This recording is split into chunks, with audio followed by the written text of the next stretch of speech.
Good evening, and welcome to a new show, I guess we're going to do called Psychics Say the Darndest Things. It's just a group of us that are going to come on occasionally and talk about some things. So we're doing this kind of randomly. Yeah. So tonight, on I guess this will be the first episode. Dottie the psychic and I are talking mental health issues in honor of Mental Health Awareness Month. Hello, my dotlings. Fair warning, I don't pull punches. I may not use proper terminology, but we're going to be talking about some deep, dark shit. Yeah, yeah. Who better to talk about mental health awareness than the two of us that are very mental health advocates? We're very strong mental health advocates because we both come from different. Spent too much time in a Jackson County bar. Did things to my brain. Okay, so my diagnosis is bipolar. And it's not just one, it's bipolar 2. So I have very, very strong, deep feelings and levels whenever I go from manic to depressive. It's either I'm really, really good to go or I'm really, really, really, really bad. So what about you? What is yours? I think that they changed it from the time I actually got diagnosed because depression is now part of bipolar disorder. It's like bipolar 1 depressive type.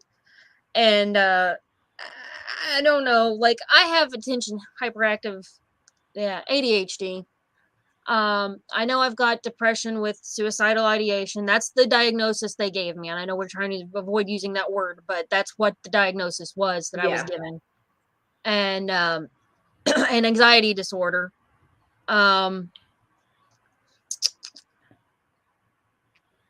are the two that I have actually got like formally diagnosed with that I remember. Now, this was 5 years ago. So they may have changed the diagnosis. Unfortunately, I am not the best at keeping up with my mental health care. Yeah, you lose insurance, you gain insurance, and that's just the way of America. Yeah, unfortunately. So it's been a bit of a trip. Hello, everybody. Thank you for joining us tonight. This is trigger warning. We are talking deep, dark mental health issues. So if you are okay with handling that, please join in the conversation. Share with us your tips and tricks that you use. If you have anything to offer the conversation, please, feel free to jump in. So let me ask you, I have been going through a lot mentally here lately. It's kind of my own fault because I kind of went off my meds for a little bit, but at the same time, a lot has happened. So I kind of feel like I've had a lot on my plate. Have you been having any like major triggers lately? Yeah. Yesterday was Memorial Day, and it was the first time I visited my mother's grave since we put her in it. So we can call that a trigger. Let's call that a trigger. Yes. It's a very pretty word for something. Yeah, I'm sorry. I've probably run off a bunch of. Every time I talk, I see our viewership go down. Sorry, guys. I did warn you. Oh God. But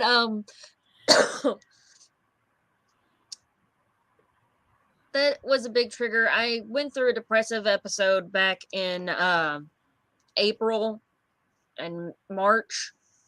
So, like, if you watched my YouTube channel, you watched me struggle to get stuff up, which is something I'm working on. I have actually a whole series for when stuff like that goes down, and I feel like the YouTube channel gets set on the back burner. Because I do love doing this. Do you feel that you're more, whenever it comes to your content, is it more of your ADHD interfering or that bipolar depressive area? Depends on the day.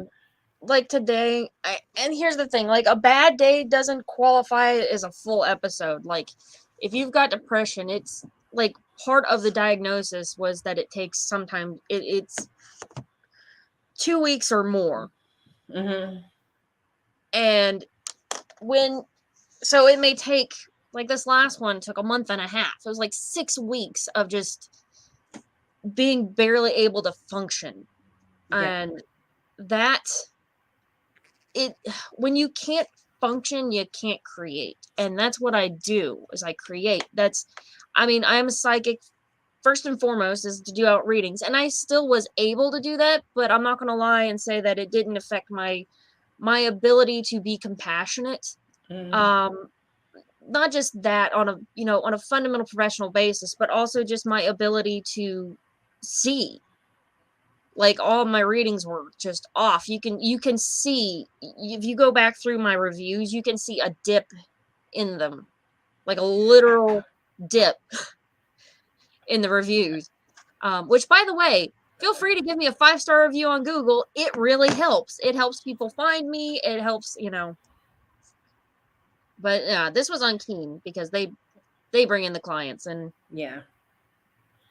I was actually going to ask you about that because with us doing readings and us tapping into other energies, how have you found that we need to, or we should, or we can separate our mental health, our mental state from the energies that we're trying to help other people with?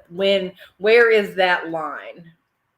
what I've learned Because you've been doing this longer than I have, so I'm kind of here's the thing. I have a good distinct discussion. advantage of that being more clairvoyant and clairsentient than being empathetic. I'm Mm-hmm. not really like I can tell that you're feeling bad. I can tell that you're having an emotional response, but I don't have to take that on, Mm-hmm. which is part of what makes me a great reader, because I can read 15 people, and out of those 15 people, 5 of them are just showing up for fun, and you go deep. Like I don't pull punches. I've That's kind of part of who I am. Like Yeah. it's not really part of the show. It's just who I am as a person. I want to dig in. Like if we're going to do this, this is my one chance to connect you to the divine. I've had people who've had readings that are like, everything you said came true. I'm like, well, would you like another reading? Like, hell no, never. Like, because if I see something, I'll tell you what I see. And Mm-hmm. that's a big thing, is just remembering that this is not, I've got my own crap and that's off on the side, and here is my work side. It's kind of like, because working as a nurse, I used to work as a nurse. I used to work with homeless people. I've had phone calls that were just as bad, but it's certainly not as frequent as, dealing with people who are dying, actively dying. Yeah. Yeah. Um so you can't, as a nurse, I had to learn to not take that onto myself. I didn't even, no energetic pattern. There's no reason for me to accept that other person's energy. So you bring that up, and I've been in home care with people who were passing away, and I've been there holding their hand as they've taken their last breath. Do Yeah, it's a you moment. feel that we kind of harden ourselves, or we kind of put up that block? And do you think that kind of helps us mentally Here's whenever the thing. we're like disassociate, sort of? Here's the thing, like, there's only so much you can do to not take on that energy. Like, and that's a big part of why the profession has such a burnout rate. It naturally attracts empathetic people and then grinds them down. Yeah. And that's just a sad fact of life. And that's why there are so many people who get into it and so many people who get out of it like that quick. So I want to ask about a situation. Have you ever had your support system or the people that you have around you that support you, have you ever had them walk away from you because they can't handle your mental health?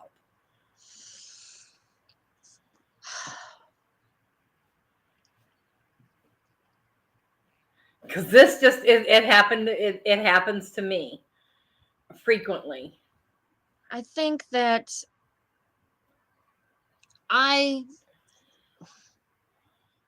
it's hard. See, here's the thing. It's hard to separate your mental illness from yourself. Like, yes, there are times where I'm like, this is my depression. This is my anxiety. This is not me.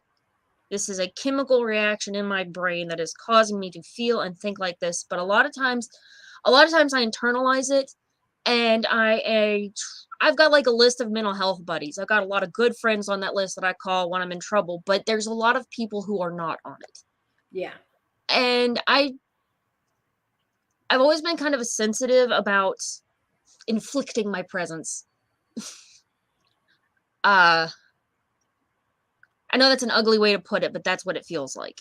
Like, that is a reflection of the feeling, not necessarily the proper term, but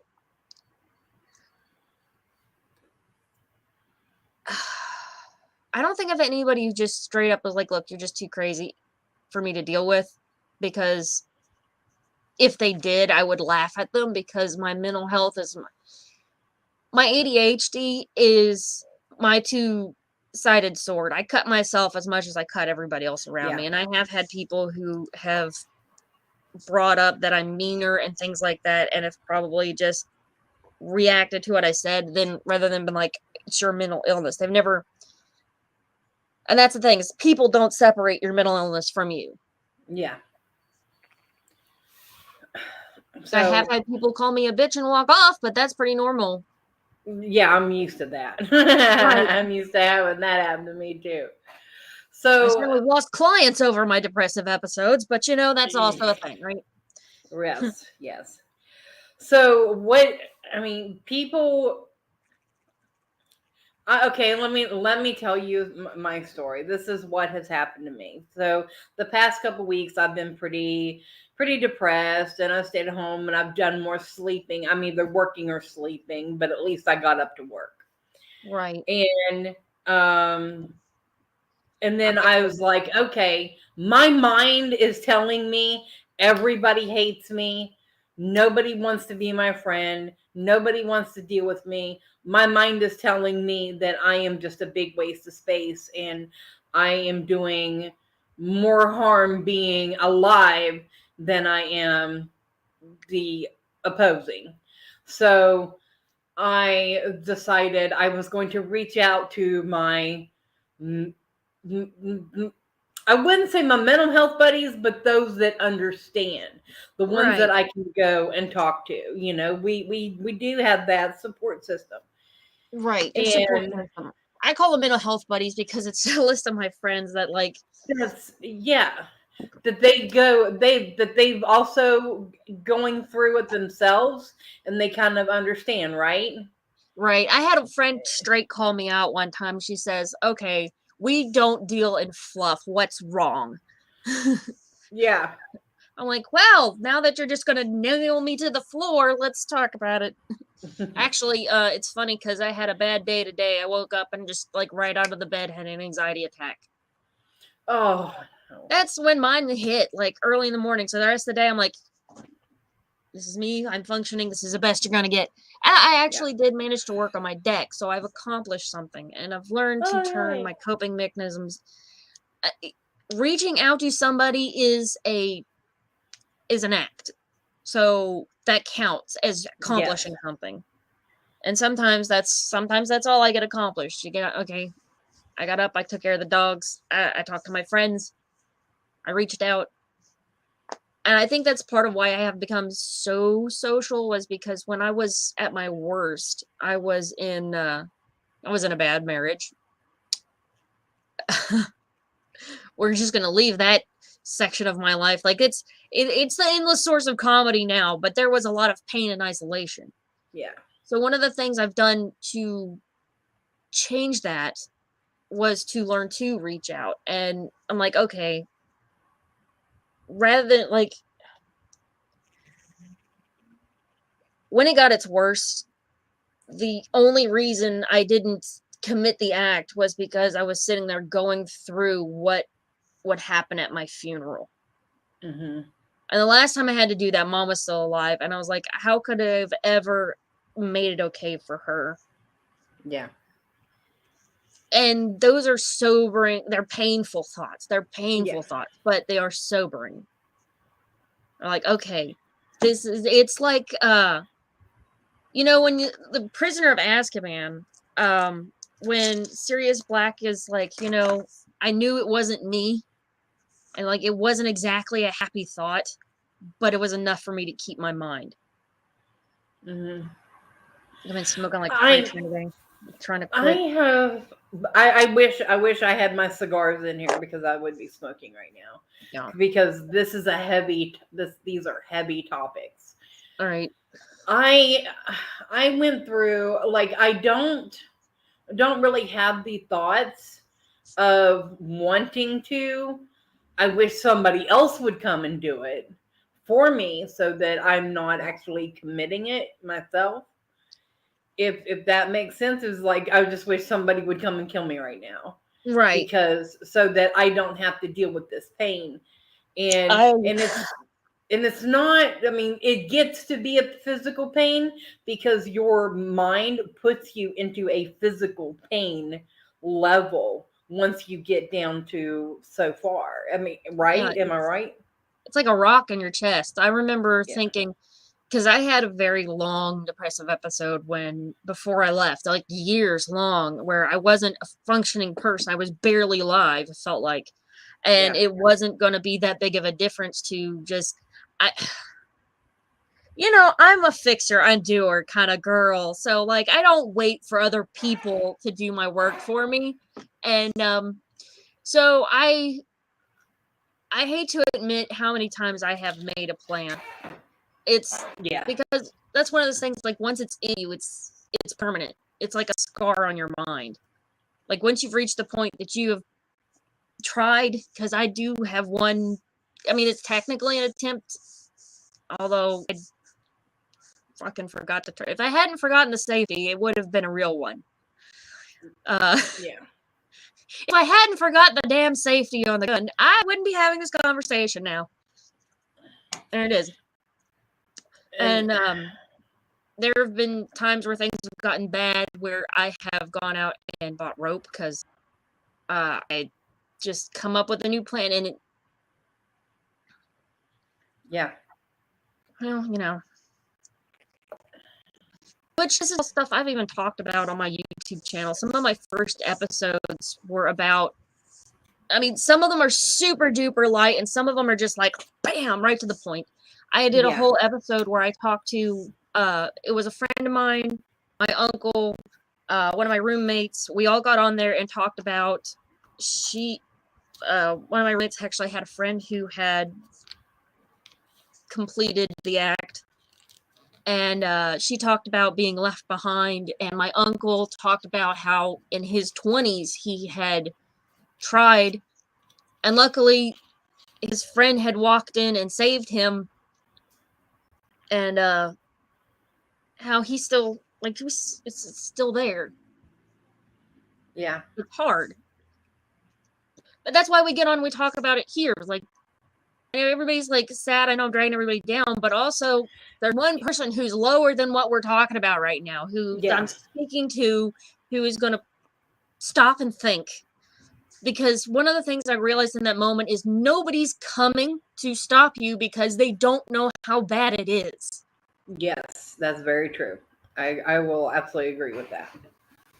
Sorry, this subject does get me a little shaky, so if I'm acting extra weird on camera, then there we are.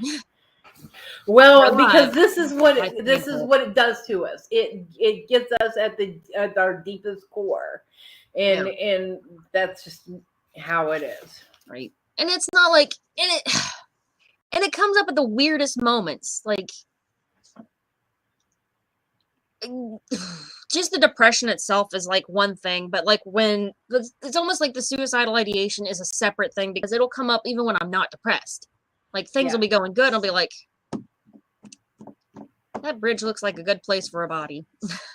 I I do the what I call into the void, because things could be good and then all of a sudden I wish I could just go into the darkness. Just Right. Well, it's disappear. called I don't remember what the actual term is, but it's a French term for the call of the void. And I was like, God, that is so fucking appropriate.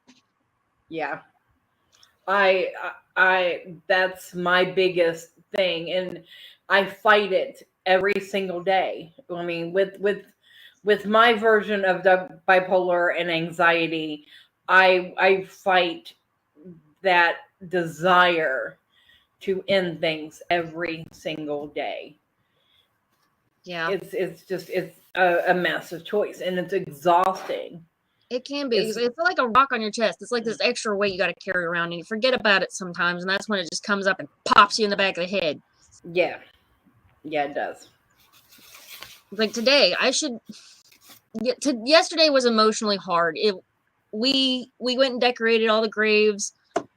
I saw like 200 years of my family history, and then my mom, my dad, and my brother. They're gone. There's no bringing them back. I talk to them here. I don't talk to them at the grave. Right. But to see that visceral reminder of the fact that they are not on this earthly plane is hard. It's hard. How often do you go to the cemetery? I go to cemeteries all the time. Like if Well, no, I mean, no, to honor them. I mean, they're like, it's an hour and a half away from the family cemetery, so like I don't go up there very often. When I lived closer and I was going through my breakdown, yeah. I went there really, really often because it was between me and the house, and I didn't want to go home because I didn't like my ex. Okay. I was just wondering because I don't really go to. A pillar de void. La pelle de void. De vide. Fucking French. Thank you, Brenda. Yes.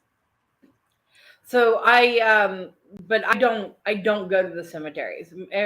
Once my grandparents passed away and my dad was cremated, so I have a piece of my dad. But as far as my grandparents go, I think I've only been to their graveside once. I don't feel that connection there. I wanted to do a video on grief because I've got the death series where I did the first video was mostly fun because it was all like, what neat stuff can I do with my body? What paperwork do I need to get done? It was less visceral. And then the second one was a lot of fun because it was more mediumship. Like, okay, well, death is a social worker for the other side kind of deal. Like, and that's the kind of image I want to put out of death. Like, I try to be very careful when I talk about this because my ideas, I don't want to say something that is going to cause somebody to think that it's okay to just take care of it yourself. But when the time comes, I'm sorry. It's okay. I used to work, like, I look at death like a former coworker, like a former manager, somebody show up and take people out, because we would lose people in waves. It wasn't like they all died of a sickness. It wasn't like just the flu, but like we'd have a heart attack and somebody would die of cancer. And we'd like lose 3-5 people in like a couple of weeks. People gotta go on their own terms.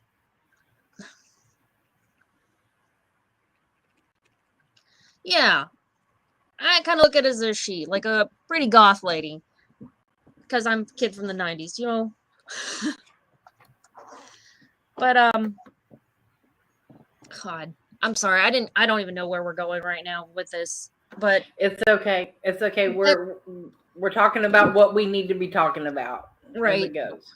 Hey, hit this hard, right? Well, and death is going to cause you to be depressed. Like, grieving is hard in and of itself.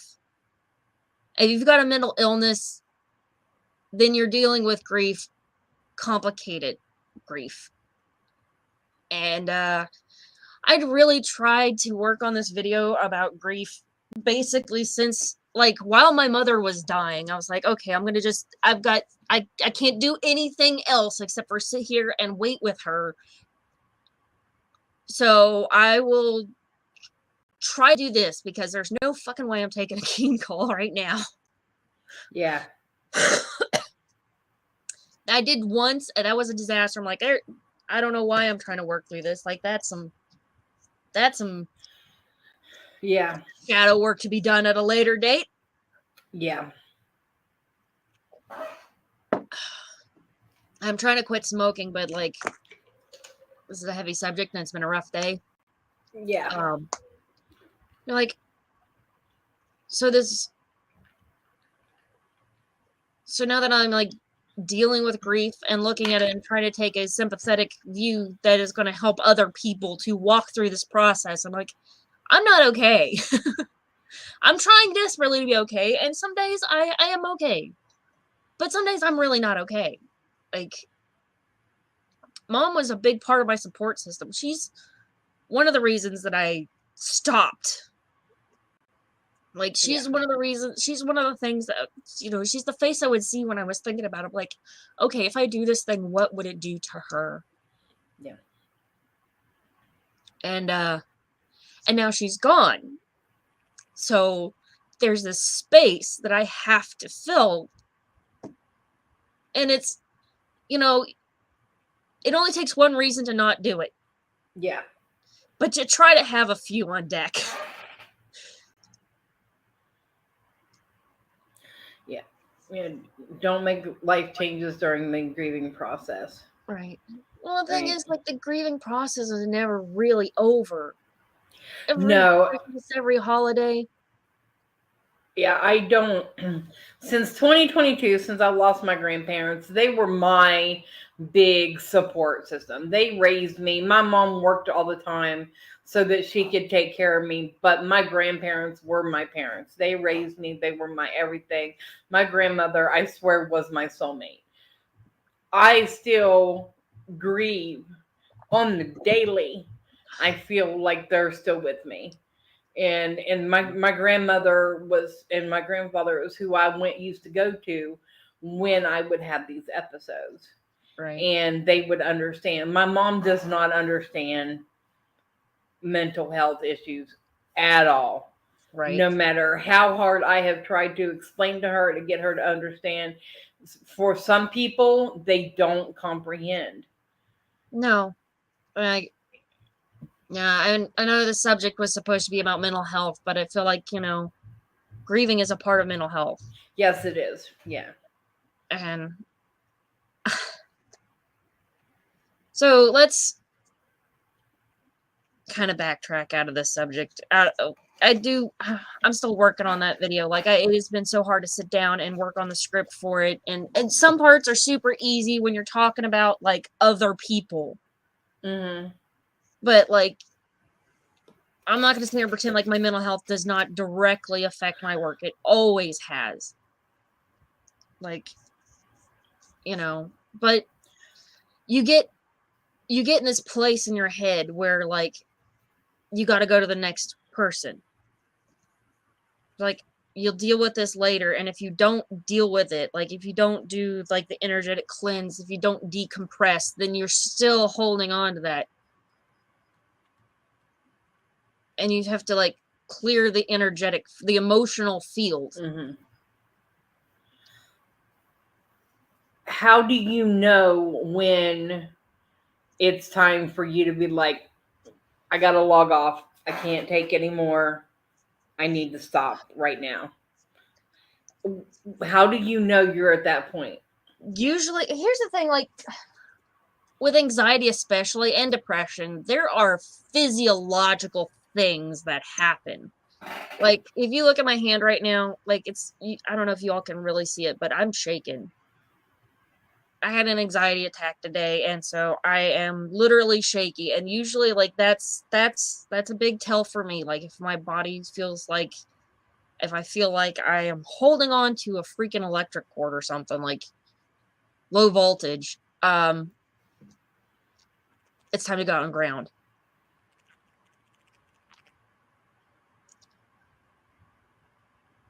I do think it's a different kind of grief. I don't know, like grief is such a heavy thing. It's a 10. There's a, in nursing we use a pain scale.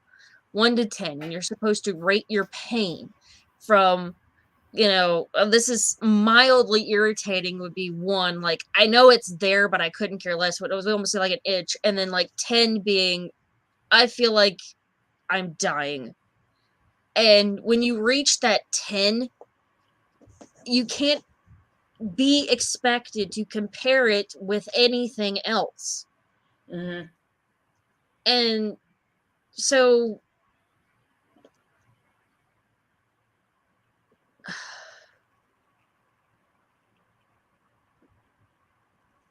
I can see where, especially since you've had to deal with other deaths, that you can compare one of your grief to another grief. But like anytime you lose somebody, it's like you're losing everybody over again too.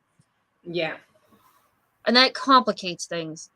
And when you feel, and that is something with suicide that I've talked to people who have lost other people. I have been fortunate enough not to lose anybody to, we lost one cousin to suicide, but it wasn't it wasn't because she was mentally ill. It was because she was dying of something else and she didn't want to go through that process. So I could understand that.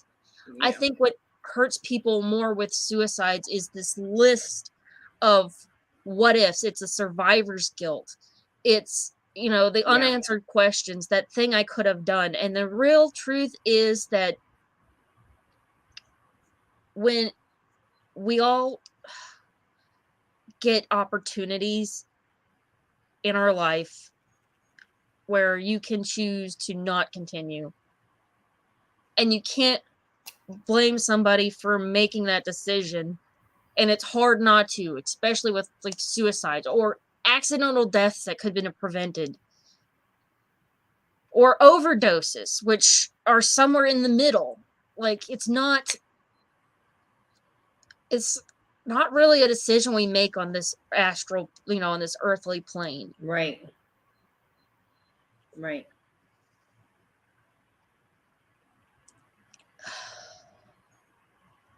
Well, you know what? We have done exactly what we promised. We're hitting hard tonight, and I'm so sorry for your loss, Aunt Shannon. Like, if you need to talk, get a hold of me after the live stream. I will be glad to sit down with you, and I don't know if that would help, but I am available.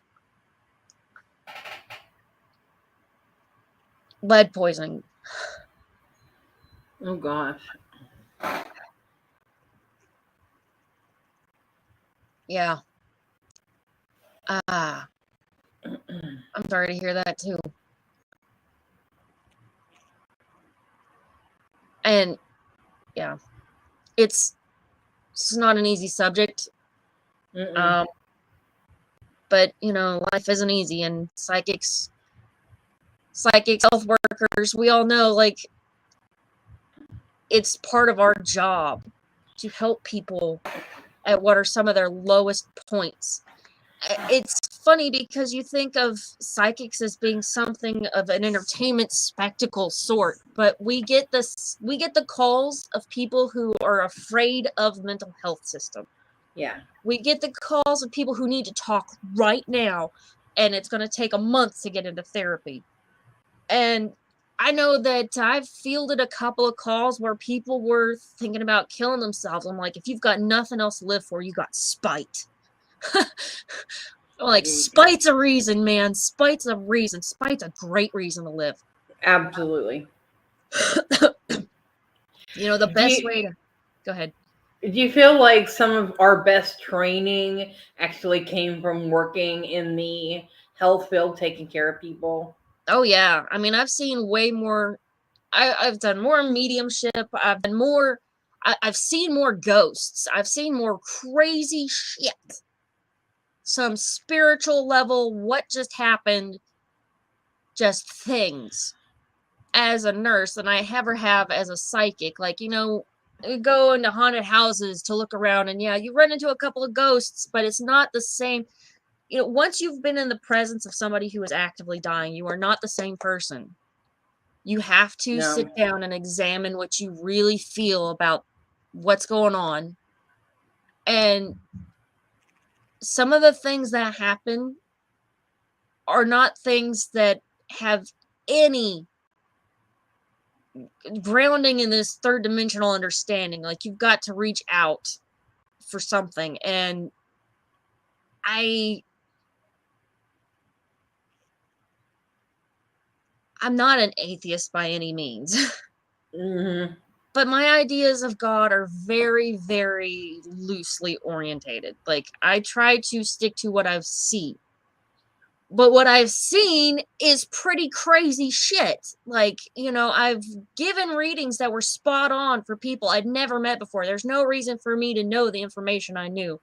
And I've seen people pass on. I've watched like a spiral of light leave their bodies and just go up into this pillar.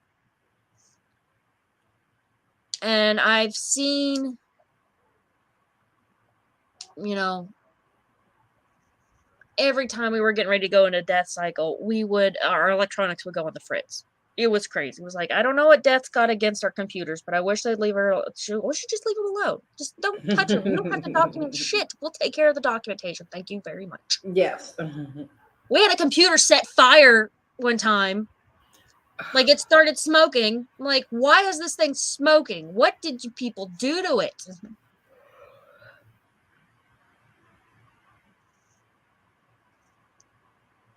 But yeah, I think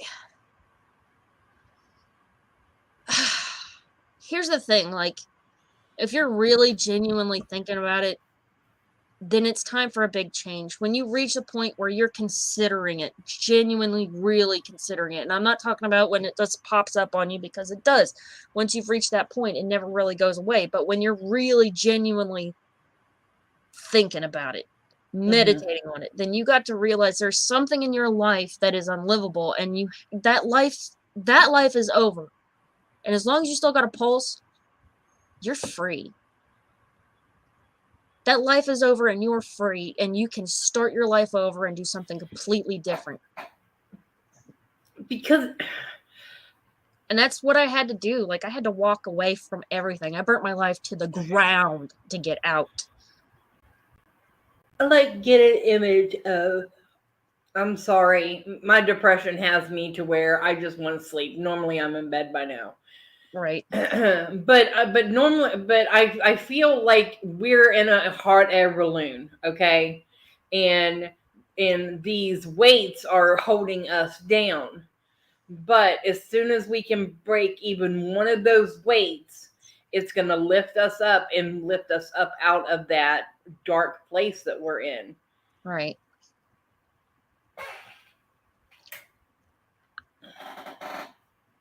So this is one of those things, like, the analogies go on and on and on and on. Yeah.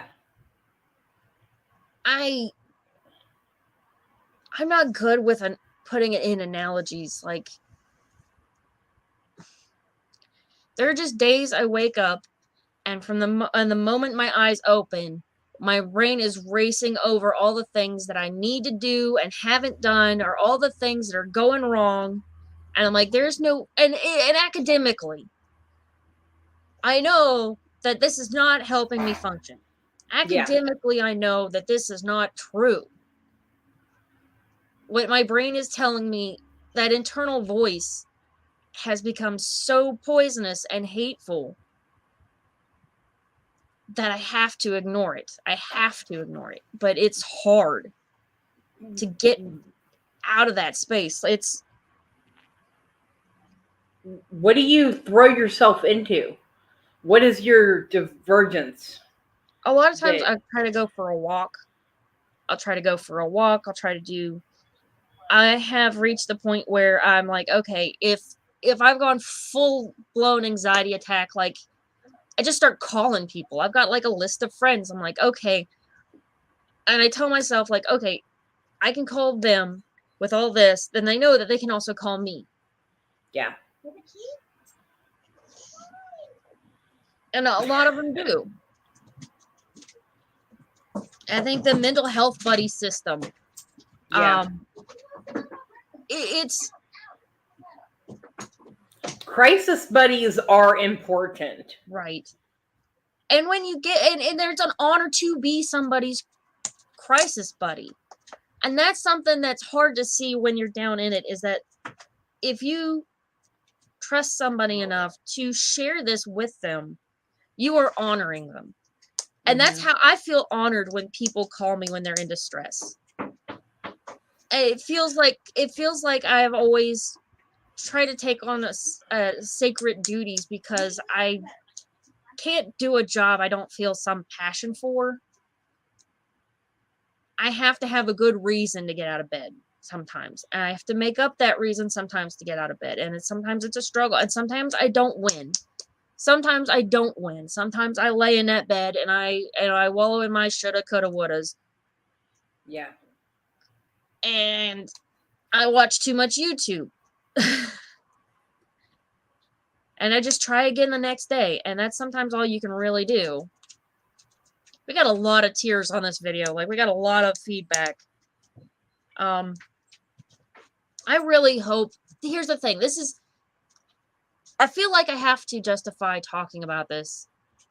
Because I am kind of... This is a little cathartic to me to sit here and go through it and be like, okay, this is real. Yeah. This is real. This is really how I felt. And this is not only really how I felt, this is really how other people feel. And I'm really hoping that by sharing my story with people about sometimes kind of re-traumatizing myself on camera, that I can pull somebody else back from that dark edge. And that makes it not worth it, because I would just like a world where nobody felt like that. But it makes my pain worth it. Yeah. You know, a load shared is a load lightened. Yeah. That's what we both do. I mean, we're both really passionate about helping people overcome that, because we know how hard it is and how hard we fight. So we want to help others fight just as hard. I'm trying to make it a little easier on people, like, if you're living for one more of my videos, then hell yeah, I'm glad I am that entertaining. But a lot of my stuff is not the reason people are sticking around. It's just another tool in somebody's toolbox. I hope if I give you a tool that I use, like, this tool worked for me. Yeah. This is the problem I had. This is the tool I used. It worked. Why don't you try that? Yeah. And I'm not going to sit here and pretend like I have never in my entire career pretended to be the paragon of mental health. Oh.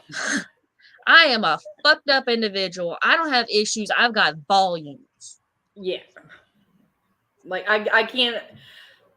I will say that I have tried in the past to kind of hide who I am, just so people don't think less of me. But I am to the point now, since I started my shadow work a couple years ago, I am me. I'm going to talk about this stuff, because it's not just me that's dealing with it. It's other people that are dealing with it. So I feel the same way as you do. If there's something that I can share that can help someone, then by all means, let's do this.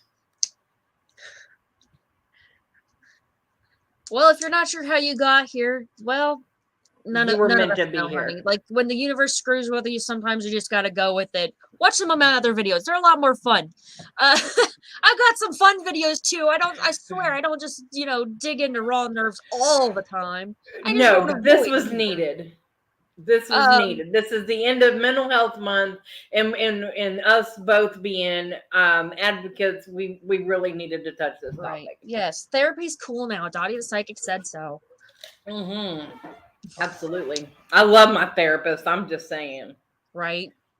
I totally, I'm not going now because I'm a dumbass. But I'm not a dumbass. I'm a good person. I'm a smart person. Yeah.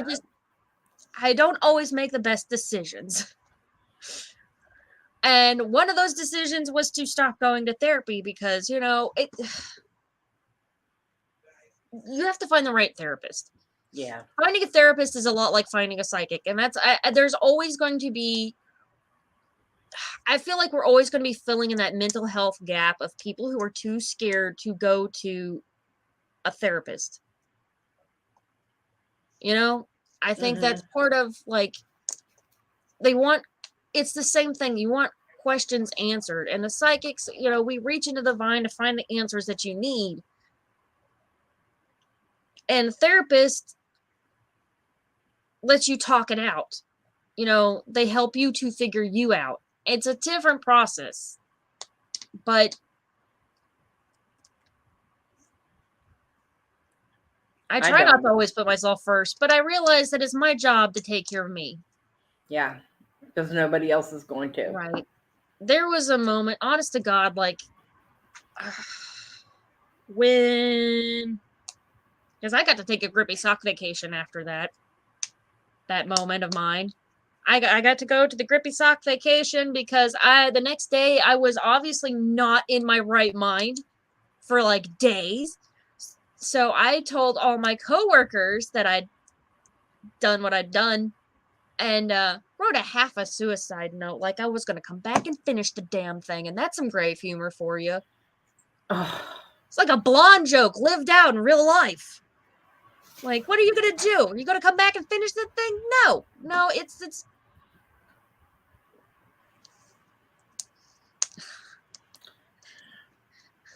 what do you do with that? Like that, you find humor in the dark shit sometimes. Well, this is bad though. Well, all of this is bad. But have you ever written yours and then gone back and read it later?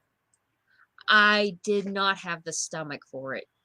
Okay. I deleted it. I've only ever really written one out. I only really, really genuinely got close one time. And that was enough that when I start to feel those things, hear those things, I'm like, I'm in mortal fear, genuine mortal fear of my life, because there have been other times where I've gotten close, but I hadn't gotten to writing the note. Yeah, you do have to find humor in it. Like, this is one thing that always bothers me. Because when someone commits suicide, when somebody attempts suicide versus what people use to placate people who have lost people to suicide, some of the shit people say is just fucked up. Like, the thing, like this is like telling me that I'm going to hell is not a deterrent. I don't like that one at all because there are people that, I mean, once you're in that position, you don't think like that. But like, you're already in hell. Congratulations. This really is as bad as it gets. Yes. Congratulations, you hit rock bottom. The only way is up. I feel like that was made up along with a lot of other fear mongering to keep people in line to do what they wanted to do. So I never did like the whole you're going to hell for this or that, or especially this, because there are good people that because of health situations have made that decision to get themselves out of pain. And I'm sorry, but I can't imagine them going to hell because they made a life choice. I just can't believe in a God who would punish a sick child. If we're all supposed to be children of God, then why would you punish them so badly that they opted out and then punish them again? Like, it's not working. No. Oh, the funeral platitudes are the worst. Yes, I agree. And like, they're bad even if like somebody dies naturally. I'm like, I don't want to hear, that's one thing I try very hard when I'm going to a funeral. I try to stick to, I'm here if you need to talk. I try not to go through there in a better place because. No, I don't like that one either. And I don't like well, I'm a bit biased, but because whenever I go to a funeral, I don't want to hear come and pray and Right, come and get yourself saved. That's a whole different story. I'm not even going to get into that, but I don't. Right. I don't. If like you want that. to sit down and have a conversation about what I believe happens after we die, if you want to try mediumship, which this is also why I don't offer mediumship as a service. If It's it rough. happens sometimes, but I do not offer it. I think is because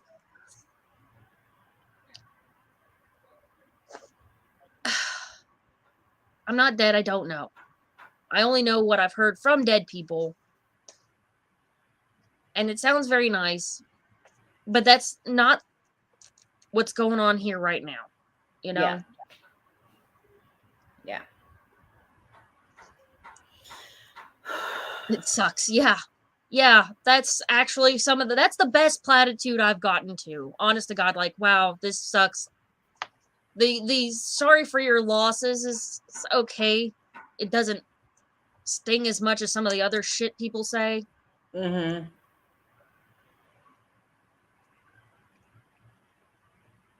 Yeah. And I honestly truly believe that pain only exists on this plane. I can get behind that. I don't believe it exists anywhere else. Like, honest to God, like, what kind of fucked up dimension have we created that we're going to put you literally through as much pain as is possible and then tell you if you don't stick with it, then, you know, or if you don't follow the rules, then there's going to be worse later. Like, it's a fucking bluff. So I'm with you there, because what about reincarnation? Doesn't reincarnation mean we go through and we learn these lessons here and then we move on from that pain and those lessons? I mean, obviously we've got trauma that we've got to deal with, and I think that plays that's a whole nother factor into the mental health issues. But that's what I'm like looking at. Here's the Like, thing. I do believe in reincarnation. I don't understand the mechanics at all. I'm not going to sit here and pretend like I do, because a lot of times and this is one thing about reincarnation. This is why when somebody's grieving, and if they want to have a conversation about what I think happens in the afterlife, I will sit down and have that conversation with them quietly and aside. But I'm not going to sit there and spew religion on somebody who's already dealing with it. But most of the reincarnation theories are so victim blaming. Like, it's so bad, like in Hinduism and stuff, that it's literally a spiritually driven class system. Like, you were born into this because you did something wrong in the past life. Like, you're carrying the weight of a previous life. Or that's rough. Yeah. Or you've been sorted on some sort of divine level just by the weight of your sin or something like that. That doesn't make sense. That doesn't advance the spirit. Mm-hmm. And this idea that you've always got to come down and learn a lesson, and don't get me wrong, I've learned a lot of lessons that I really do hope carry on in the next life. I've learned a lot of things, and I hope that works out. And I do think we come down here for experience. Yeah. Because they have to fall within these bounds to count. But I don't understand the mechanics. I don't understand why we continue to reincarnate. I don't know.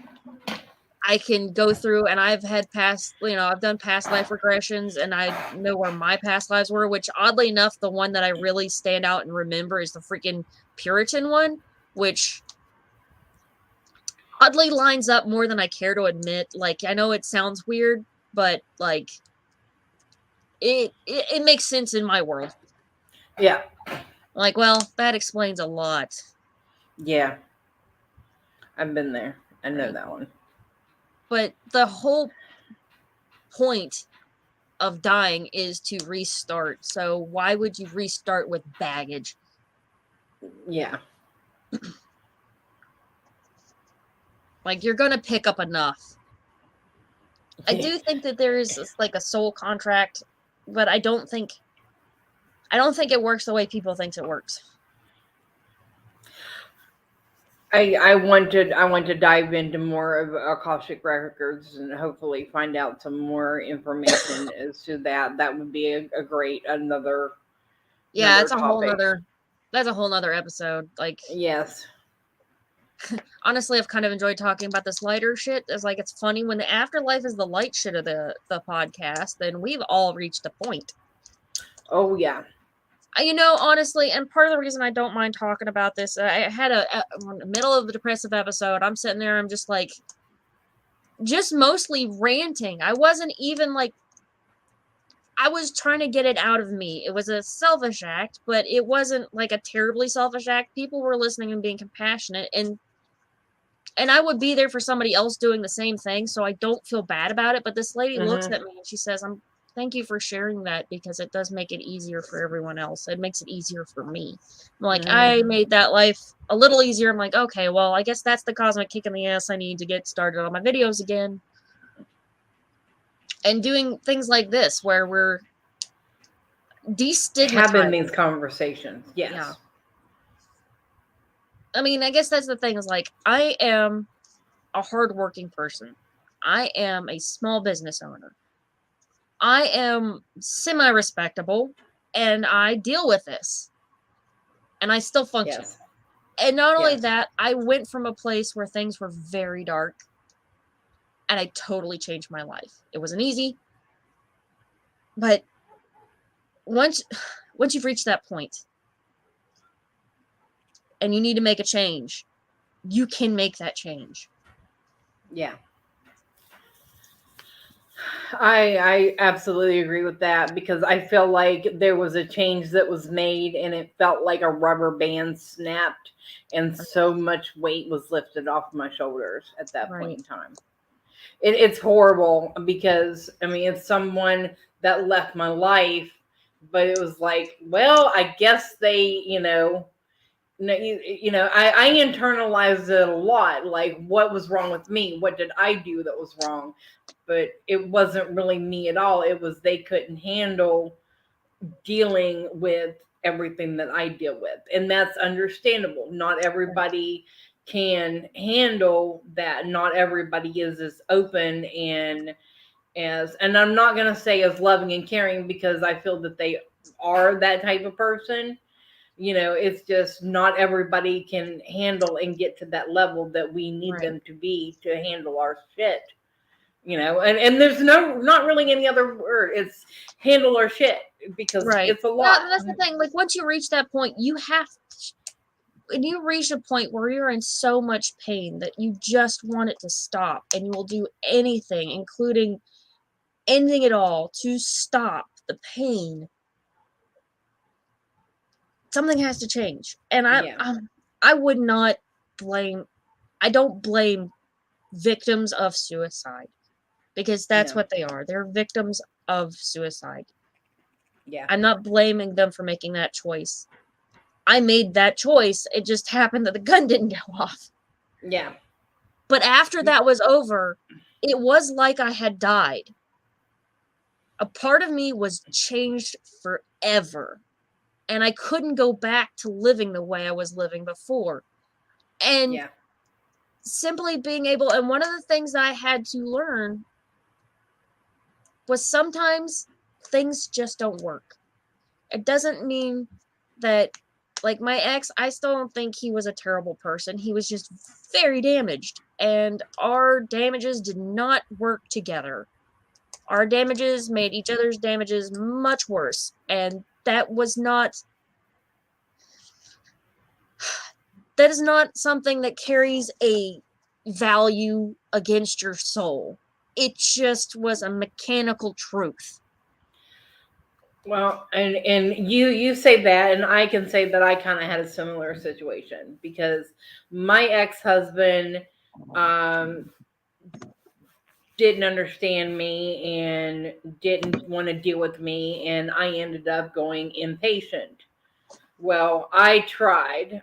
I attempted and failed. But come to find out, because he had cheated on me, and I just kind of lost my everything. I lost my mind. Right. And come to find out later on down the road that he was also diagnosed bipolar. He was undiagnosed at the time, and he really needed to be on medication too. But his undiagnosis, my undiagnosis, it was just toxic from the get go, and it just exploded from there. So, if you're not working on things together, and you're just throwing it out there, then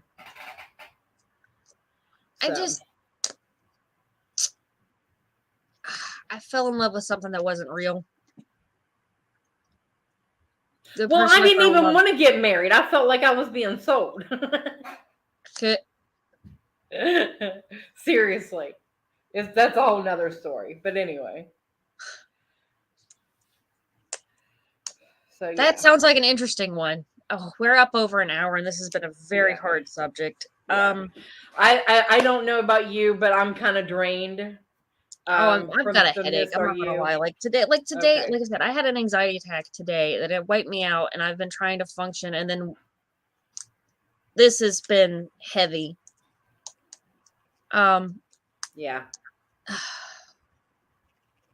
If you're not okay, give us a call. We're used to this kind of shit. Yeah. We are not therapists, but we understand. We are good people to come to. Yeah. If you need a pseudo adult. Yeah. You can find me at ladygwendolynhealing.com, and you can find Dottie at dottiethepsychic.com. Also, Joe, if you're out there, will you drop the suicide hotline, the National Suicide Hotline, in the comments? Since that has been a big part of our conversation. Yeah. Yeah, thank you. I want to leave this. Like I said, I can't blame somebody for making that permanent decision for a temporary situation. Like it's not fair to blame them. It's not right. Yes, they are the ones who committed the act, but there's so much that leads up to that point. So much suffering involved that they are no longer in that pain. Yeah. And I am glad that I chose to live. But it was a hard choice. And I hope that everybody chooses to do that because, like I said, sometimes you got to live for spite. And there have been times where that is the thing that has kept me alive. Mm-hmm. It's not where I choose to stay. It was a stepping stone. But it just takes a little step back. It's little steps. And I may not be the picture of mental health now, but for the most part, I'm a happy person. Mm-hmm. I'm doing okay, and there's hope. Yeah.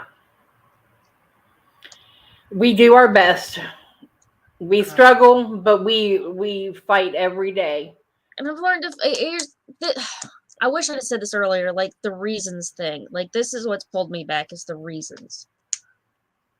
All the little reasons, the people in my life, the things I want to accomplish, the things I want to see and do. Yeah. I've got Lydia.